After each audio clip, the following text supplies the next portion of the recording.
Pagkalulong na maraming Pilipino sa online sugal, ikinababahala ng mga mambabatas. Ang Pangulong Ferdinand R. Marcos Jr. una nang nagpaalala sa responsableng paggamit ng teknolohiya. Si Clazel Pardilla sa sentro ng balita.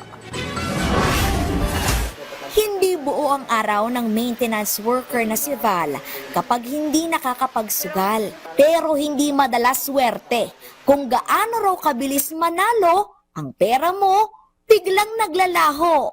Ang budget na ipinang-scatter, nasa shatter. Ayun, minsan nakabuti ng 1,000 mahigit. Pag nakakano ko na rin, pati pang ano ko pangkain yung budget, nababawasan po yung Kapag? natatalo. Sir, anong pakiramdam pag natatalo? Medyo, siyempre, gusto mo makabawi sa tano mo. Naghahabol hanggang sa lumaki yung natatalo sa hindi mo na nauubos na pala yung budget mo. Mismong si Pangulong Ferdinand R. Marcos Jr. na ang nagpaalala. Maging responsable sa paggamit ng teknolohiya sa harap ito ng paglaganap ng online sugal. Ang isa pang pinadali ng digitalization ay ang pagsusugal. Maraming pamilya na nasisira dito, lalo na kung hindi responsable ang pagkakagamit. Ang teknolohiya ay nandito para padaliin ang ating buhay, para ilihis ang pamahalaan sa korupsyon, para maging mabilis ang proseso, para mapaganda ang edukasyon, ang healthcare at ang kalakalan. Higit sa lahat, para magtaguyod at magbuklod ng pamilyang Pilipino, hindi para sirain ito. Dahil sa dami ng nalululong sa sugal, ikinababahala na ng ilang mambabatas ang online gambling. Si Senator Loren Legarda, isinusulong ang total ban o pagsuspinde sa lahat ng uri ng online sugal sa Pilipinas. Marami na raw kasing na-addict, nalulugi at nasisira ang buhay.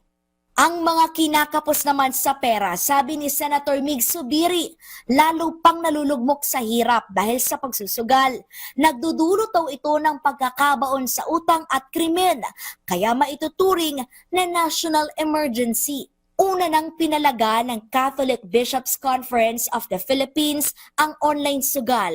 Hindi raw tayo tuluyang nakaligtas sa pogo at isabong dahil sa online gambling. Nakaraang taon, inanunsyo ni Pangulong Ferdinand R. Marcos Jr. ang tuluyang pagpapatigil sa operasyon ng Pogo.